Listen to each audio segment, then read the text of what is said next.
Transistor as well, I figured I would do the right thing and buy the game outright instead of kind of play the waiting game. Yeah, I mean, I'm a terrible person about it, but kind of the whole realization I came to, or not realization, but kind of agreement I came to myself is if I don't buy a game at launch, then I'm probably just going to wait for it to be cheaper, just because I feel like the only reason for paying a full price for a title is kind of getting that premium and getting it right away. Um, which I don't know if that's the right philosophy or not, and everyone thinks about it differently. But for me, it's if I didn't get it on the first day, then I missed out on that premium price, so I might as well just wait. Um, I don't know. Uh, I agree with you. I mean, Colt's on the new, especially in this business, being a podcaster and talking about games. I mean, I know we're talking about Bastion and kind of games that are a little bit older, but I mean, without that fresh eyes and new take on it, you do kind of miss out on something. Um, and I don't know. I mean, like you're playing First Light, you probably picked that up on PS Plus. I kicked myself for that coming out way faster than I thought it would. yeah, I think it's interesting because a lot of stuff makes it up on PlayStation Plus. A lot of that good downloadable stuff. I mean, we have yet to see a lot of retail games. I think there was uh, there was the one Mortal Kombat Injustice. Injustice, yeah, exactly. And I think that's about the only retail thing we've really seen on the PS4, unless I'm missing something. So I think it's a good platform for downloadable games in that regard. But the other good thing is there are a lot of sales that are. Bastion was what, like 20% off its first week for PlayStation Plus members. So I guess you even got a bonus for buying it at launch, which is nice.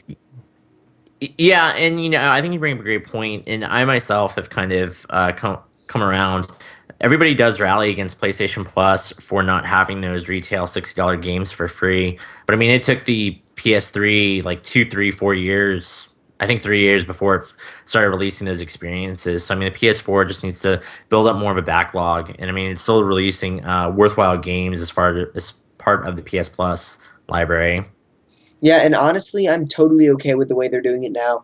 I love downloadable games and getting them for free because I think it's one of those things where I can go in and play for just an hour or beat the game or whatever and not feel guilty about some other games, if they're not necessarily as good and they're kind of in that 7 quality range, I might be kicking myself a little when I could have spent that money on a game that's, a $60 retail title that's been raked to the nines or whatever. And that's not to say that there aren't downloadable games that are good, because a lot of them are really good. Transistor being among them. But it's, I guess, a lot easier to justify your time on a game when that game was free. And that way you don't necessarily feel guilty for just experimenting because they give you so many games for free. It just becomes really nice, in my opinion anyway. And there's still sales on AAA games. I mean, Assassin's Creed is discounted all the time. All those AAA games get discounted. Shadow Mortal is like $25. So I think it's a really successful service in that regard. But why don't we move on? Matt, what about you? What have you been playing? Not too much. Pretty much just Mewtwo. Mewtwo. Yeah, that's pretty much it. I've been too busy with like school and ramping up to finishing my final year, so I didn't play much. But yeah, I was just playing Mewtwo a couple of times. He's really fun. He's pretty I, much the same as I remember. I heard that he's a little bit better than he was in Melee. Is that true? Is that claim valid? Yeah, no, that's He's true. He not has tournament viable, to be truly honest. well, He's pretty cool.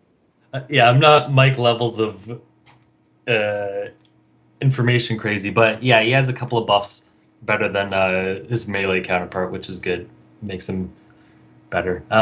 Is Chris, you're saying is Mewtwo broken? I don't think so, but I heard some problem with going online with him, and it like crashes the game or some crap like Oh that. no, no, So I heard it's the only way the game will crash and corrupt it is if you play 10-man melee. I mean 10-man whatever free for all with Mewtwo, but every other mode is fine. So that's just weird. don't play the 10-man thing. Well, I forgot the name of it. So just don't play 10-man Smash with Mewtwo. But it'll be fixed when the Mewtwo is released to the public, like on the regular eShop. Yeah, probably. I think, yeah, I got the code for that. I still haven't downloaded it because my gamepad is freaking broken, which sucks. But I'll look forward to downloading it. I think it's cool that they sent you 2 separate codes, one for the 3DS, one for the Wii U. I was afraid they'd only send you like one code. But I want to talk a little bit about the pricing strategy on this DLC before we move into the actual news, since we are on the topic. So for me, I felt like the price of a character was a little bit too expensive. And I don't know whether we talked about this last podcast, which I think Yeah, we did a little bit. we did. All right. So We can it's do it pretty again. much. So I do want to hear Chris's opinion, though. So it's pretty much $5 for both for both systems for one character, which is pretty standard in the fighting realm. But when you start adding in costumes, which are like 79 cents a piece, or the different skins and stuff, it gets to be pretty expensive. And the other thing I was pretty much talking about is compared to the value that they gave with the Mario Kart 8, which is where they pretty much added half the game for like $11. It's just one character more for $5 seems a little bit on the pricier side. Now, a lot of people on this podcast kind of disagreed with me, which is fine too, because I guess when they start releasing Lucas or whatnot, that's an agreeable price. What about you, Chris? So, I mean, $5. You brought up a great point. For fighting games, is kind of the norm. I think Marvel vs. Capcom 3 had expensive DLC characters that were on the disc, even, which outraged a lot of people. So, from that perspective, I think Nintendo is following the norm and following the trend. Personally, I think that's way too much, and I agree with your breakdown of it. $5 for one character to a roster of whatever your game is 30, 40, 60 characters is an absolute ridiculous value proposition. And so I think that and getting it on both is almost, I don't know. I mean, you should get it on both by default. So that's not Yeah. necessarily like an incentive. I mean, I apologize for not knowing, is there a cheaper version if you only want the Wii U Mewtwo? The Wii U version, it's $350, which isn't as bad. But I know Well, that makes the $5 worth it then. it makes But a lot of That's people don't strategy. play the it's a 3DS value Smash deal. like if you have the Wii U one. Like that's like it's like legitimately like a fact. Like when I'm playing or streaming, like somebody be like, "Oh, I have the 3DS but not the Wii U," or vice versa. Like very few people have both, but at the same time, I mean, like if you're gonna get it for one, more than likely you're gonna get it for both, unless you do not have a Wii U. But you might spend the $5 if you're like, "Oh, I might get a Wii U." You know what I mean? Well, yeah, and the other thing that I noticed was the fact that there was a news recently that some hackers dug into the code of the new update, and they found out that in total there should be 5 more characters added, okay, and 7 new stages. So if you think about it, if each character is $5, and then you add in Mewtwo, that's 6 characters, each one at $5 a piece. That's another $30. And I mean, Chris talked about the value proposition. But the fact is, you'd get 6 more characters for half the price of the original game, which is kind of ridiculous considering there's 48 characters in the original game. I mean, and sure, $350 if you only have one system, but that's really not all that much cheaper. And I mean, what if they start introducing new stages? How much are those going to start running us? $2, $3? I don't know. Seems. I don't know. I agree that the having 2 separate download codes, one for the 3DS and one for the Wii U, is just plain stupid. If you buy it, you should automatically get it for both, because there's no sense in buying it for one version and then, oh look, I got the other version, now I got to buy it again. That's just stupid. But I don't know. I think for price wise, with Mario Kart, you're comparing apples to oranges, because in Mario Kart you can't just offer a single track, like one single course. Like it wouldn't work like that. No one's going to care that much for one course. You'd have to have a pack. For something like Smash Bros. With a fighting, I don't know. There's a lot of work that goes into making one character and balancing it. I think it's the everything else. production value. Oh my God, who is that? I think it's the production value. It has a lot of time to spend in a production level. I mean, in a fighting game, and it's different in a racing game Yeah. because the task is really, how can I put it, multi-layered in the fighting game. Yeah. Plus the fact that in Smash Bros, you're already getting like 50 characters. So it's not like you're really getting, they're not really cutting you out for money or anything. You have 50 bloody characters. That's a crap load of characters. So everything else is basically just icing on the cake if you want it. So because Uh, they treated us so nice in the retail version, it's okay. no, I'm saying they're offering a lot of content, so what they're offering as extra, I think, is fair. If Oh, it was like so $10 or $15 for a single character, I'd agree that'd be way too much. Yeah, Five and you could doesn't also seem play a like lot that of much. modes on single player too. Like Yeah, there's legitimately like 5 modes to play through, so it's not like you just only could use them for like multiplayer. Like you can literally spend like all day with them if you want. yeah, yeah, that's a fair point. all right. Why don't we move on to some of the news recently? Wait, we didn't talk about the most important thing for Smash, the terrible patch that came out. Oh well, We'll we're get not on. We're getting there, Mike. yeah, we'll get to it. And You'll get your rant this week. Oh, poof, I was worried. I was like, I haven't ranted in like 20 minutes already. but why don't we move on to news? So as always, we'll begin with Amiibos, because Amiibo have kind of taken over our some segments of our podcast. Yeah, Um, Eli's life. Okay, you can and say my it. life. Well, hey, to be fair, how did the Canadian delivery system go, Matt? It went fine. Yeah, you got Hey, Yeah, it's not broken, and as I desired. got it quickly enough. There you go. So Matt went ahead and got a Meta Knight Amiibo I sent him. Yeah, Uh, that was awesome. Thanks. no problem. But moving on to the actual news. So there was a restock of Amiibo coming in. Amongst those that are getting restocked are, for some reason, Sonic, Super Mario Bros. Luigi, and Super Mario Bros. Yoshi, all of which you can find anywhere. I don't know why those are getting restocked. But also Marth, which we already knew about, as well as Meta Knight and Ike. So I think today GameStop posted an update on their website saying Ike is coming in August. Um, which is I guess more confirmation that this thing is actually happening. And Meta Knight, we heard earlier rumors that it would be this summer, like July. So that will be really cool to see too. Once again, this isn't confirmed by Nintendo, but the CPSIA certificates, which are like the certificates you have to get for anything you import from outside the country, they all indicate that this is actually happening. So we're pretty certain on this.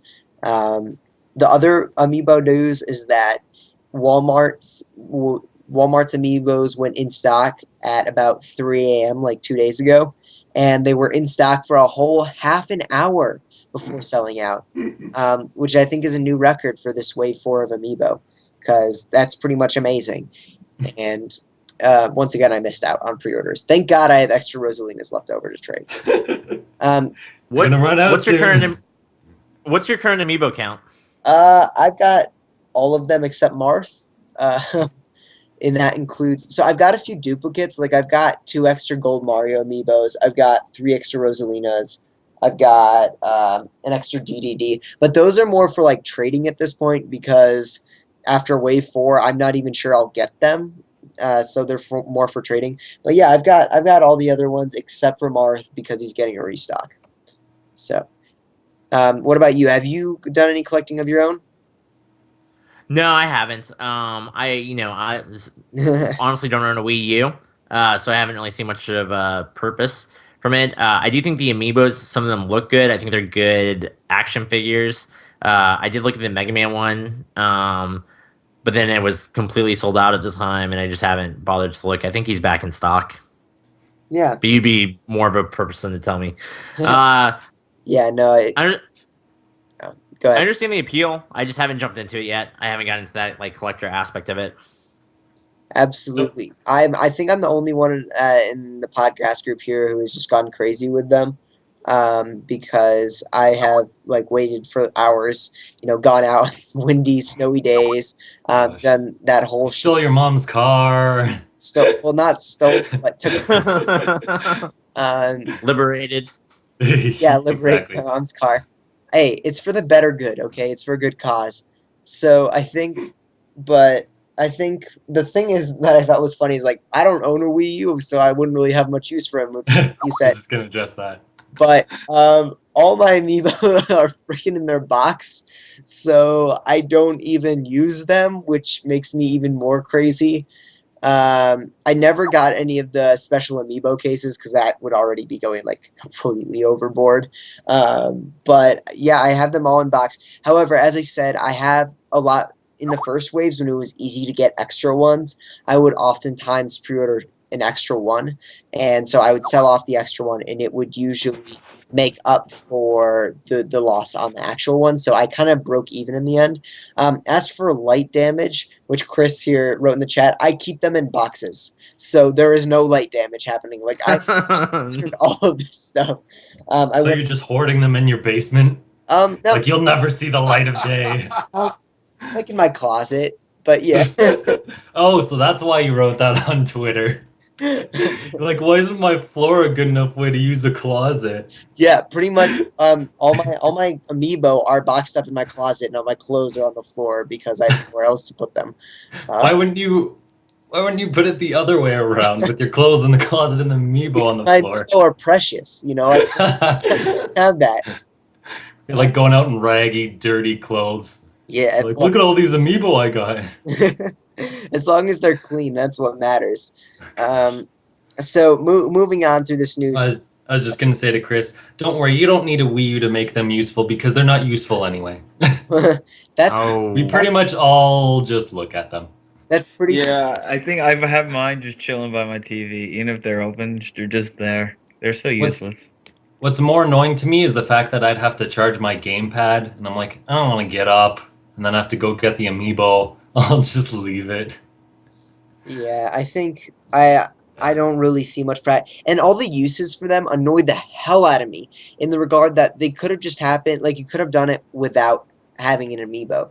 Even, like freaking Amiibo Party or whatever in Mario Party, or even looking at what they announced, for example, the Yoshi amiibo, where if you use it on the gamepad, then it would give you like a second player who would just follow you around. It's like, why can't this just be a normal part of the game? Why can't that be included? Or another example would be just in Kirby's, what's it called? Rainbow Canvas Curse. Yeah, Kirby's Rainbow Curse. It gives you just like a power up or something, which is ridiculous because that should be there in the original game. And then in Splatoon, they give you like special gear of some sort. Yeah, and no Dr. Mario. Yeah. That's the most annoying part. That's the travesty. But I mean, other than that, I guess they're kind of cool to look at. A lot of them are really, really cool to look at. Like Toon Link, I think is awesome. Just completely like he looks in Wind Waker. So I think that's cool. I guess we can move on to some news since we can only really talk about Amiibo news for so long. Yacht Club Game. It's always the same. Oh. Yeah. Yeah, there's none in stock. It's always there. It's it's either something's new announced or it's not in stock. That's literally Amiibo news. Yeah. Actually, why don't we move on? The Space Hulk is coming May 2nd. It's a turn-based strategy RPG from the Warhammer universe. I think I heard about this a long time ago, but I don't really know anything about it. Matt, you pasted this in here. Do you know anything about Space Hulk? Not at all. I just saw it posted today. All right, so we know nothing about that. PayPal lets you now buy and sell, or not sell, buy or gift Nintendo eShop codes, which is pretty cool as well. Although Best Buy is usually the best sort of place for that because they usually offer discounts. Now, here's where the really amazing news comes in. So there were 2 third-party games announced recently. The first of which is Lego Dimensions for the Wii U, which we talked about last podcast. And then another one was announced, which is Guitar Hero Live. Did you guys see this news? I didn't know it was announced for you. I just know that Guitar Hero exists. Now, I don't care at all about Guitar Hero, but the fact that it's coming to the Wii U is like a freaking celebration in itself. I mean, the new Rock Band game isn't coming to the Wii U. So it's not? No, it's not. That's the thing. Oh. So this will be the only sort of rhythm game, I guess, coming to Wii U. It looks pretty cool. But there's a new guitar, and unfortunately, it is $99, and none of the previous stuff is backwards compatible, which kind of sucks. I don't know. Is anyone here at all interested in this? I don't know. I have my guitar and drum stuff, but I'm not sure if I'd really care to get back in either game. Yeah. I guess it'd have to be based on the set list if it's any good. Yeah, and Flea just chimed in the comments saying that he does not care at all. Let's see. So Project X Zone 2 was announced, which is a game that combines, of course, Namco Bandai, Capcom, and Sega all into one. It's like a strategy role-playing game, which is really, really cool. I never played the original, but I know Mike did. I'm not sure if anyone else here did. And I know that he enjoyed it, and apparently the game sold 10 times better than what they thought it would sell in the US. Wow. So the game saw really, really good success in the West, and so that's actually why they decided to do it, which is pretty cool. Mike, want to tell us a little bit more? Like, what would you like to see in the second game in the series? Well, like I said last week, I wish the original would come to America first, the Namco X Capcom, but that's not gonna happen. But what I would like to see, they announced a few new characters. I don't know them to be honest. The characters they announced because they take them from every series they possibly have. Yeah, they're Like really they legit Yeah, will I like saw reach some of the down and go, you know Yakuza what? guys. Let's bring this guy in. And then I'm actually interested in the series these guys play from, but I want to see if they can condense like the game a little bit better. Like I think it was like actually perfect the way it was. Like they force you to play as like every team and every party. Like constantly throughout the game, you were never the entire team. You like that. You were never every party. So I think maybe in this game they should basically don't stray too far from the original. There was nothing wrong with it. Like the length was like it was a little bit longer than you'd expect. But I got to play as every character, every team, like, and it was balanced throughout. Like, I mean, obviously at the end, I'd be like, oh, I like the team of Ryu and Ken more than a few others, so I'd give them better equipment and stuff. But I would just like maybe advanced moves for the battle system because it's only 4 moves you're allowed to do. So maybe they can maybe add like up to 6 moves or something like that. That'd be more awesome. Like as you level up, maybe you could do better combos because it really the game's all like fan service in the way that it's every series like when you're looking out for your series and when you see your series it's gonna be like oh shit like these are the guys I like so maybe Sonic and Tails can make it to this one that'd be cool. Yeah, that'd be So pretty good. I Go have a ahead. question which might not be fair. Was the game fun if you stripped away all the trademark and mascots and characters? Like, if was the gameplay itself, or was it just the fan Well, service? no, the gameplay is different, and I think that's what really drew me at first. Was it's like okay, it's like in most regular SRPGs, TRPGs, you're moving over a grid map with certain amount of moves and all that. Now, when you get into a battle, though, what they do is like a fake kind of fighting game style, and you get 4 attacks that you can use to combo at any time. So you have basically you have the A button, you have right A, up A, and then like back A would be like Ryu's Tatsumaki Senpuyu. So he would do he would do his dragon kick and so would Ken, and then you could follow up that combo by juggling the enemy in the air and all that, because you had the certain advantage and all that. So it was really like a more involved SRPG. You can't just mash A like during your turn and like, all right, man, like hurry up, like like when I was like lifeguarding and playing this game, I would have to look down when I'm actually doing my strats, and like when they're coming to attack you. Guaranteed, I haven't played the game in 2 years. I do remember there was being like a key block kind of system where you can block their attacks like at right moments to minimize the damage. But so it's an involved SRPG, which I think is really cool. That sounds great. Can we back up to the fact that you play video games while you're lifeguarding? Yeah. Like Just thinking of that. It's really hard because I have to position the umbrella perfectly so I could get like no glare from anywhere. So I'm Some like, kid's oh, okay. drowning. So I'll have to He's like wear a "Just shut up." sweatshirt and like hover over it with the umbrella. I'm like, perfect. All right. Dude, And then like, kids will be swimming. I'll be like, yo, man, this is a no splash zone. All right. I got my Vita and my 3DS, man. I can just imagine him being in the middle of a boss fight or whatever, or about to get a platinum trophy in something, and some kid's drowning. He's like, "Wait, just stop drowning for 5 minutes. I gotta finish this." That's probably what happened. It's good thing I'm such a good lifeguard. I'm like, yo, I'm like, the pool's closed, guys. You should just go home, and then so I can play some more games, man. Yeah, no, I know it's the middle of the day, but nah, we're close today. We got. Yeah, what is it? 90 out, clear skies. Yeah, there's something wrong. I saw lightning. I saw it. But Yeah, I think also the other thing about the game they just said today was that the game is already 60% done. So I think it's going to meet its release before the end of this year. Must be really hard to localize, but I have faith in them. Um, now, No, it's all text, so it's really hard. It's not like they get the voices. Like they leave most of the time. Capcom is lazy and they leave the Japanese voice actors for like those quick sound bits. Think like the closest thing I could think for Nintendo, it's akin to leaving Link's voice as just the Japanese guy who yells, yeah. Yeah. So yeah, so think like that. But Capcom's usually good with like translation, like kind of things. Like that's why I really liked what they did in Marvel vs. Capcom 3. You can choose English or Japanese for all the Capcom characters, which I was kind of hoping they would do for Smash, like they did for Melee that one time. But all right. Well, I guess moving on. Another piece of news: Yacht Club Games is looking into a physical release of Shovel Knight, which would be really cool because that means that Mike might actually touch the game. Yeah. physical, yeah, you got me interested. Once I heard there was a box involved.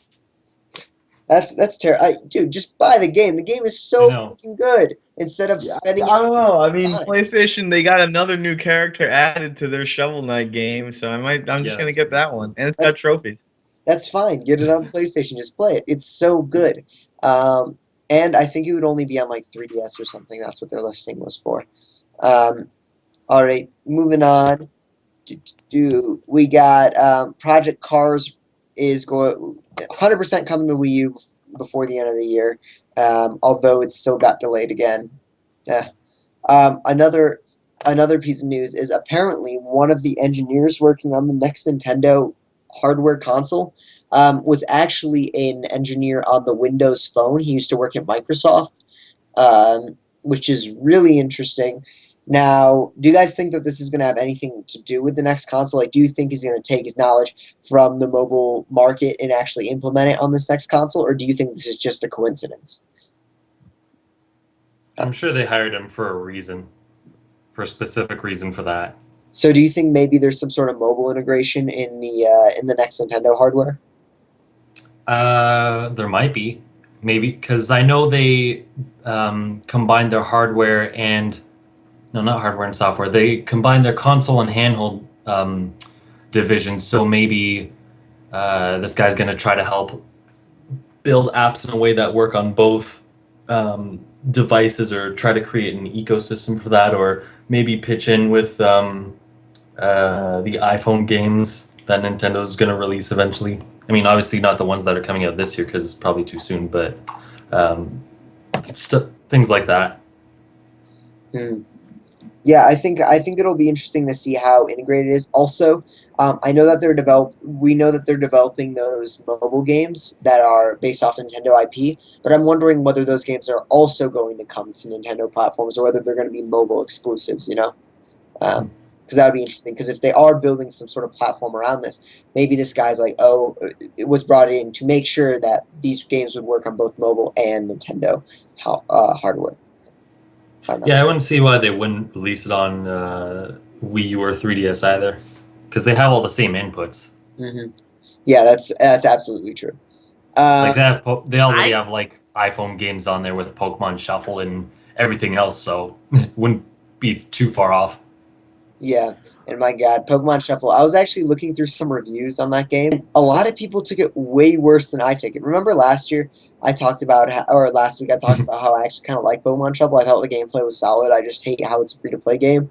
Like there were like those reviews were freaking bashing Pokemon Shuffle, saying that it was like terrible and that it shouldn't be a game or anything like that, which is quite a shame because I think the game is actually pretty good. Yo, Chris, did you get the Pokemon Shuffle? Like, I still have it gift wrapped in my like 3DS. Like, I'm never gonna touch it. No, I haven't played Pokemon Shuffle yet. I mean, like it just looks like a match 3, so Yeah. nothing too. But Wait, back, before I just realized, isn't this the last week or the last 10 days to claim your Platinum Award or Gold Award for Club Nintendo? No, I think you have until June 30th, something like that. Yeah, I think Then, it's well, the then what? regular end of I the. thought there was something about April. we should listen to a podcast about Nintendo, and maybe they'll tell us. Yeah, you know. I'm pretty sure it's June. I think Quiet you. I think I think April was for the just like when the platinum rewards would come out and gold rewards. Oh, okay. Yeah. I still they're mediocre at best, so it's like, well, yeah, I know. Okay, all I remember is Flipnote Studio. I don't know if anyone has even gotten it. You guys still could get it. Nope. Comes out the 30th. Oh yeah, I have it. I haven't see, bought I'm it not with it. crazy. It says choose your award by 11:59 Pacific time on April 30th, 2015. Oh, well, look at The site closes on June 30th. oh. Unfortunately, I'm probably gonna get Ultimate NES Remix, which is like what a shitty way to go out. Yeah, but whatever. All right. Well, Mike was right. What what was the one thing that you got off Club Nintendo that you actually like liked or enjoyed? I got a messenger bag, and I gave it to my wife, and she really likes it, and that's it. That's my 800 Nintendo points amounted to. Do you For mean me, oh man, that's hard. Like, honestly, I don't know. Like, I joined it too late, so I didn't get that awesome Super Mario World statue one that everyone has that I really want. Yeah. And the Luigi one, like, I didn't bite on it. Like, I didn't want to spend the 1,500 coins. Like, I had more than enough. Like, and then I got the Mario 3DS case, which doesn't fit any 3DS, but it doesn't fit the XL. So like, I was impressed by the rewards, but like none of them ever impressed me. Only the old stuff did. Yeah. That they Yeah. kept advertising for years as if you would get it, and then they never had anything as good. Yeah, exactly. there was a lot of stuff over the years that I think is really awesome. Like both the figurine stuff they sent out, like the Mario figurine stuff that they sent out like 4 or 5 years ago for a platinum reward. That was really cool. The Luigi's Mansion figurine they sent out was really awesome. That's probably like my favorite prize I've gotten. And then, I've gotten a variety of poster sets and other stuff. The pins that were sent in one year, those are all really awesome. I was a little disappointed by these years, by the prizes in like the last 2 years. In fact, I like the idea of the CDs and stuff for Majora's Mask and then for Smash Brothers, but it's just a shame because I feel like there was so much more potential there in the last 2 years, and I kind of missed out on it. I also ordered a messenger bag, and I ordered a poster set and something else for my final rewards, and I just wish that there was more there that I would care about, and yeah, that's about it. I also got the gold nunchuck or whatever. Yeah, that's probably the shining beacon prize. Do you have the gold Wii remote to go with it? I do. Too bad it doesn't work. Oh, good. Whew. I think that I think what we've learned, and multiple people I've talked to agreed with me, but the remote from the special edition Skyward Sword is not nearly as good as any other Wii remote. Like, it does not work well. Really? Which is I weird. used it for like the whole game, and it seemed fine with me. Oh, well, I guess it was fine for Matt. I don't know. I talked Maybe I to was the odd man out. maybe us three were just the odd men out. I don't know. Well, all the gold weighs the controller down. Yeah, that's Yeah. probably it. I regret I mean- not. Oh. You gonna say I was something? just gonna say, sorry. I asked if there's anything good off Club Nintendo, but again, like kind of like PlayStation Plus. This is free. This is add-on. Well, you pay for PlayStation Plus, but this is add-on. Like this is extra content. I mean, Yeah. Nintendo never had to do anything. If they just gave people sticker books, people should have been happy with it. So I think that sometimes we do get kind of disenfranchised or want more, or like you said, 5 years ago they had something really great. But I mean, I don't know. You bought games you're gonna buy anyway, and you still got something out of it. So Yeah, Yeah. that's true. I just wish I regret not spending my coins sooner because I would hoard them for a while. Like I joined same time as Mike after the good stuff came or the figures, but I regret not buying the Game and Watch DS games because I was holding on to my coins. I'm like, oh, I'm gonna wait for something cool, and then slowly over the years it just got worse and worse. I'm like, oh well. So I have like 4 poster sets and I haven't hung any of them, and then I think the one big thing of value I got was probably Wonderful 101, which I still haven't played much of, just because it's like, here's a $40 game for nothing. It's like awesome. Yeah, that game's solid. I think you should check it out. No, it's not. Of course, Matt or Mike's gonna disagree. Also, the Smash update. All right, I'm just gonna read off what was written here by Matt because I don't know anything about it. Bullet points. Number 1, more 8-player Smash stages in share mode. Number 2, Regular 3DS owners can do quick smash attacks without an analog stick by using A plus B together. Number 3. Tilting the analog stick plus smash stick together no longer produces tilts, but rather smash attacks. Number 4. Lilac cruise edges, including Omega, change to slope recoveries. Cool. I don't know what any of that means. Roy and So Ruby the might be coming, and now I'm just going to hand it over to Matt and Mike to talk about it. Go ahead. What do we want to talk Sure. about though? I think the doing a quick smash attack with using A and B is cool because one thing people hated with Smash Bros on the 3DS is like, oh, I don't have the C stick anymore, so I can't do anything. And then the new 3DS came out, and they're like, well, this sucks. I don't have a new 3DS. So this is kind of a neat way of rectifying that in a way. It all depends on how you customized your button layout because for me they're on opposite ends, so I can't really hit both without jumping. But I don't really do quick smash attacks anyway. But I thought that was a cool little neat thing they did. And then the slope recoveries is if you're under a stage and you use your up B special to get up higher, you'll move along an angle rather than just like hit a brick wall and then fall. Oh, Yeah, that's cool. I So never like really if you're thought about, under like, smash attack thing like that. So yeah, if you're under like Battlefield or Final Destination and you're on an angle and you use up B, if you slide up to the edge, that's what a slope recovery is, at least from my understanding.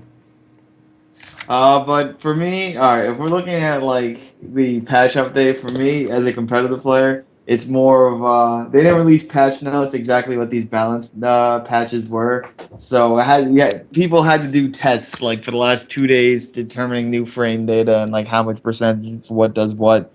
So basically, like I made Diddy Kong, and Diddy Kong is the mainstream hate canon because it was oh, you know, he's top tier. And so you remember when when the game came out, everyone's like, "Oh, I can't beat Little Mac on For Glory," you know. Yeah. So basically, Diddy wasn't the new For Glory cheap kind of thing, but people thought that because his down throw up there had an insane amount of knockback and no almost like no lag to do. So basically, Nintendo patched the shit out of it. So Diddy's forward air does 2% less. Down throw has less hit stun, more lag for Diddy. Up air has less knockback, does 6% now instead of the 8 to 10%. Forward smash also is like has more frames on it now, so you can't do something out of it. So like things like that. So they completely like killed the character. And it's all like because like this casual audience who were like, oh shit, I can't beat that, like ruined this character completely. And that's what pisses me off how like Nintendo listens to that for like character kind of balancing things.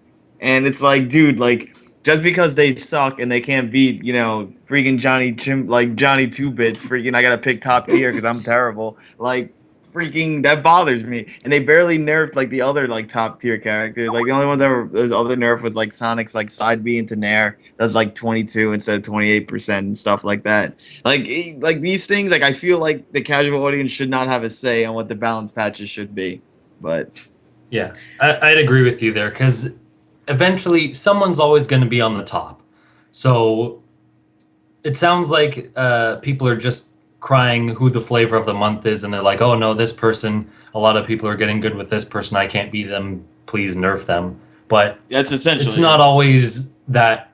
It's not always that they're actually unbalanced. It's just that a lot of people found a way to, use that character well. But I think a fair question is, before this update, do you think Diddy was a bit unbalanced? And that I don't. I mean, I don't update, want to say biasness because I mean I've been using Diddy since Brawl, but yeah, like obviously he was one of the better characters in the game. Like in my opinion, he was the second best character behind Sheik. The only thing is, look, Diddy wasn't unbalanced. Yes, he had an easy kill move, but that doesn't make you unbalanced. You know, yeah, like Sheik is unbalanced. Okay, none of her aerial attacks have landing lag. It's like I can literally do anything I want, land, and have no repercussions. She also has a lot of invincibility frames. Like that's bullshit coding in the game. You want the most unfair character in reality is Rosalina and Luma because it's not like Ice Climbers. Luma has more knockback and in addition is able to freely attack when you're doing something, and it's like when they should be punished, they aren't because, Luma has some free control. And it's like, it's more dangerous to get hit from Luma than it is Rosalina. It's dumb.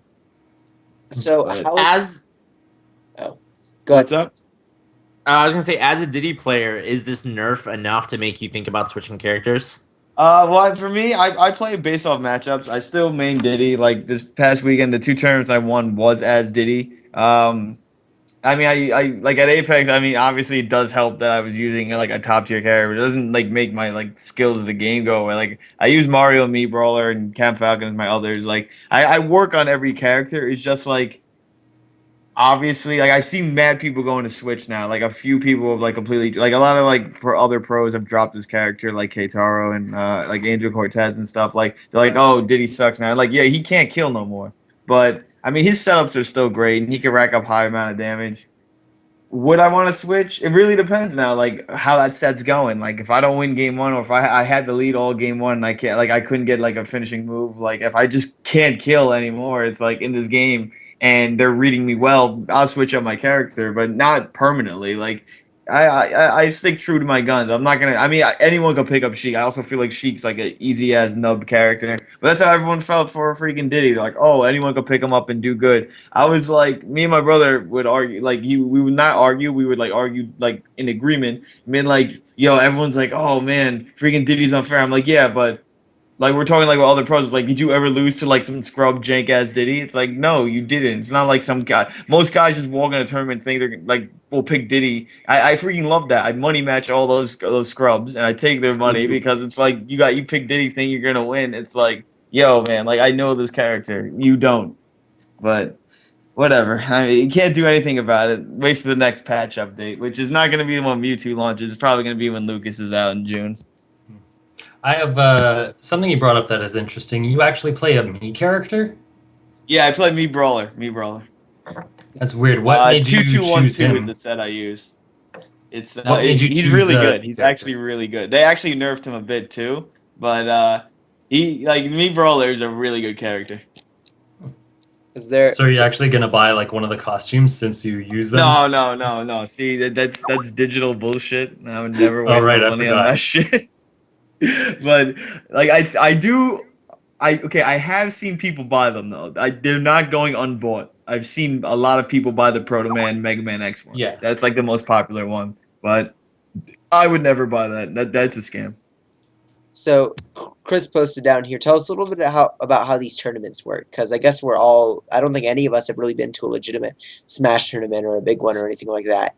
They're pretty simple actually. Like you can, if you want to get into tournament things, like as like someone who's saying it, just go. I apparently I have a Smash Brothers wiki page now. Like I've made it up. So I'm like, I didn't make it up. Like I've made it up there in the elite status, which is pretty cool. And but like when they look up New York professionals, you'll see my name now.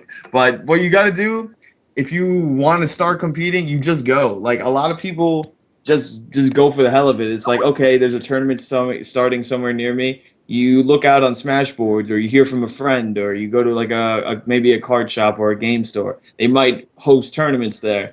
Now I got lucky because well, since I live in New Jersey is like a really big Smash scene. Like Jersey's like huge, and I mean I was able to meet like DK Will and all them who are my teammates now.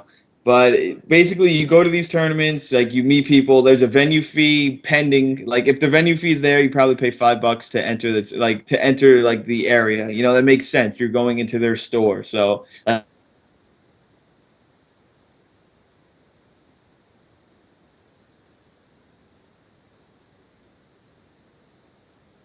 To 510, there's a bracket that basically you put your tag in.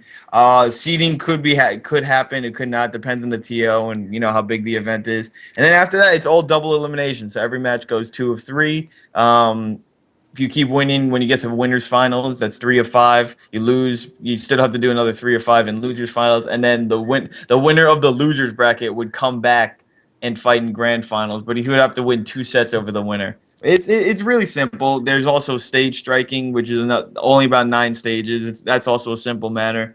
It really depends on, you always have to ask what are the rules there. Like they could be running Apex rule set versus Evo rule set, or they could just run like their own rule set.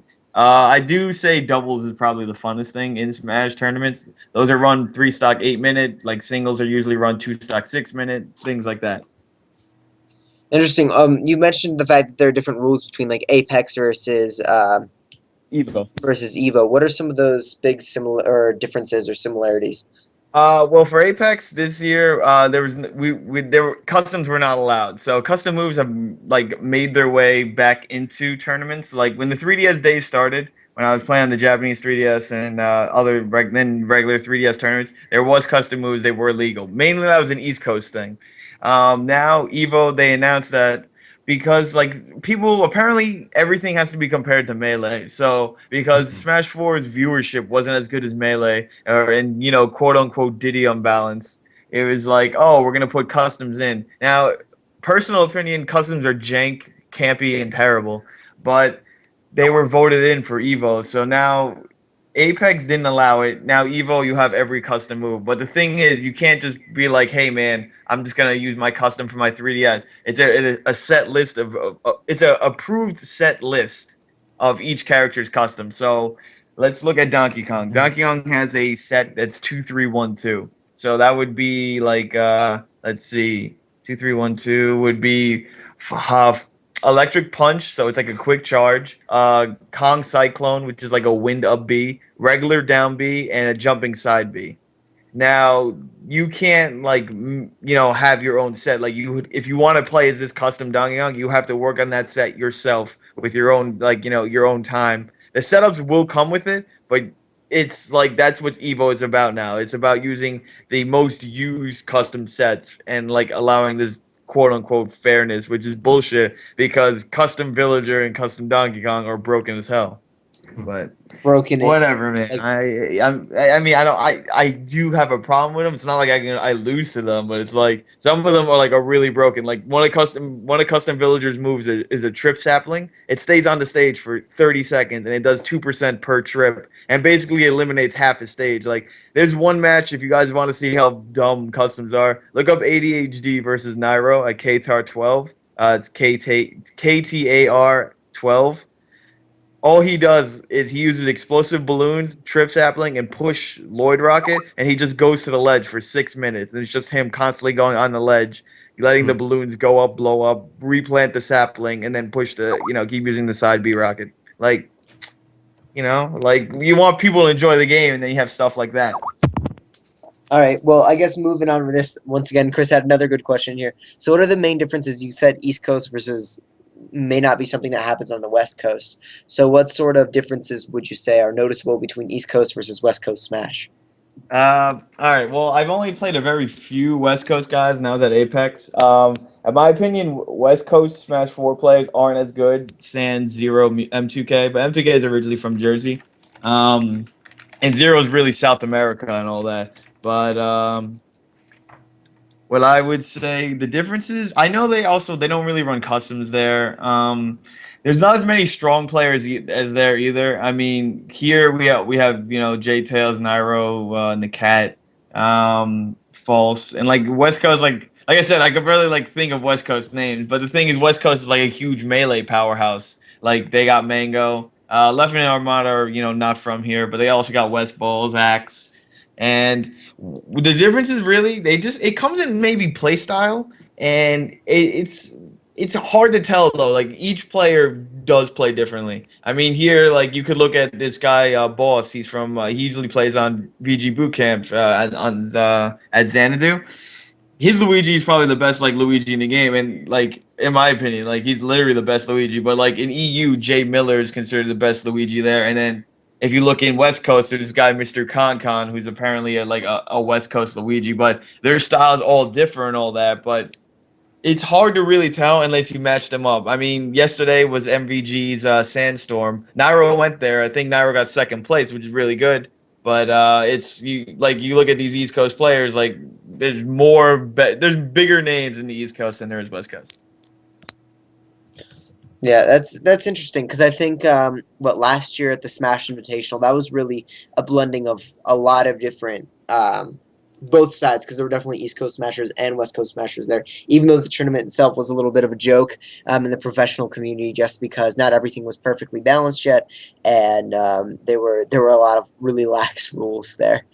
Yeah, I think it was really cool though. Like to be like truly honest, like I enjoyed the shit out of that. Like even if it wasn't like oh normal rules, like they got like all these players that people know, and it's like they just brought it in like a really kind of cool way and stuff. Or it's like, hey man, we have this world champion, but you know what? They're playing free for all items on, and it was a good way to showcase the game. Like just from a straight up PR spec.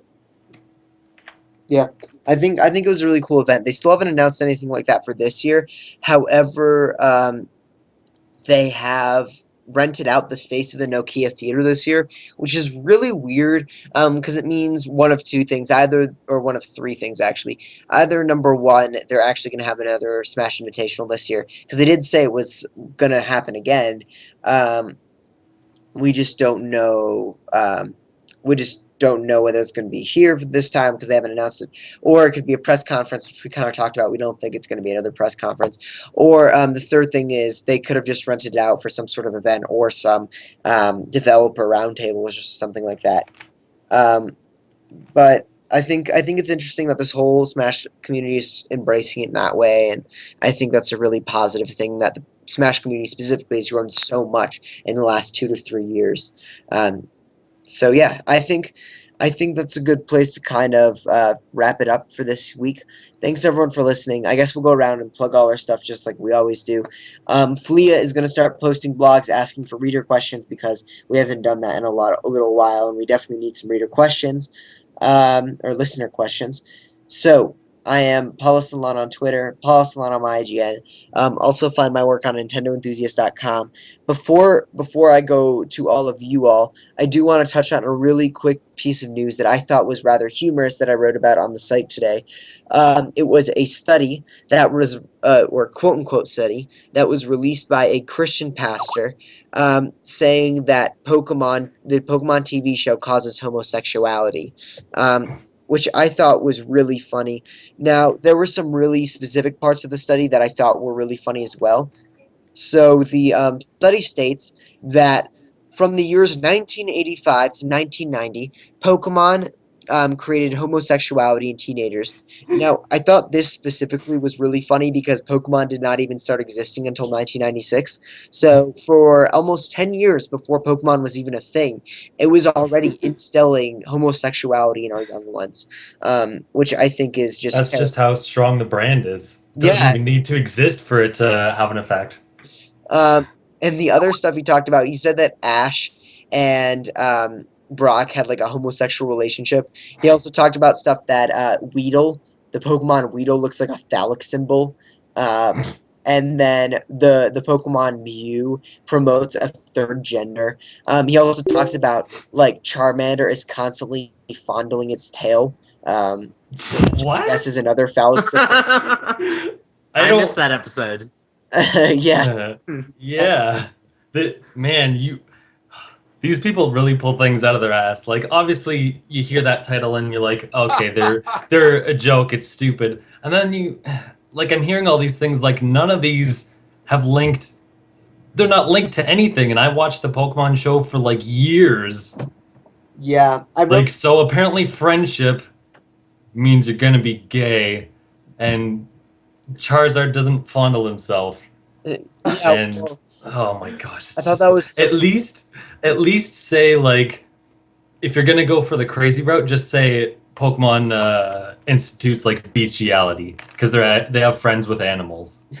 At least that would, if you're gonna go crazy, you might as Hey well go the man, whole they're nine crazy. yards. They can't make sense. All right, come on.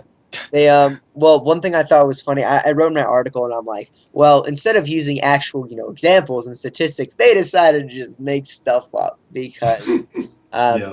that stuff when stuff like that comes out, it's almost so unbelievable you think it was made up because it's just crazy. But there are people like that. Apparently this guy also apparently he spent $200,000 of the money donated to his church to buy like a private jet or something. So that's how That shows his priorities. Yeah, that's how you know the guy's reputable. Next week, Digimon causes hackers. Yeah, exactly. Hey, Digimon's getting a remake out in Japan of the original Yeah. series. So that'll be cool. Digimon Adventures Try, man, if anyone's interested. All right. Why don't we move on and close this out? Mike, where can we find you? All right, guys, you can find me Troy Buster on Twitter and Twitch. You can also find me at Super Nintendo Bros, aka SMB Gaming 64. The most recent videos up is just Titan Souls Part 2, and decided to go back to some 3DS Smash All Star mode with Billy. All right. What about you, Matt? All right, I am the Mango Viking, and you can find me on Twitter, Facebook, and YouTube. Awesome. And Chris, what about you? Yeah, I'm Chris Peterson. I'm NerdEXP on IGN. I have a website, NerdEXP, that mirrors the same content. I've been doing a lot of game interviews with developers and writers. I'm going to try and get back into more of a blog post and review format in the coming weeks.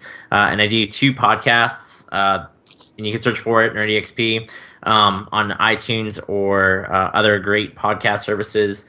This Cinecast, all about movies and TV, and then the Gamecast, all about games, which Flea has been on before. So definitely feel free to check that out. Thanks for having me on, guys. Definitely appreciate the show and the shout out and opportunity to kind of peek behind the curtain and see how you guys do. Yeah. Thanks for coming, man. You were awesome, Yeah. dude. I hope we have you again, man. Great. You had a bunch of really great questions for Mike and all that sort of thing. We really appreciate you being here. Also, we do have to mention Flea, of course, our wonderful now producer, and then Flea Deloisio on my IGN. Thanks, everyone, for listening. We really appreciate it, and we'll see you guys next week. See ya.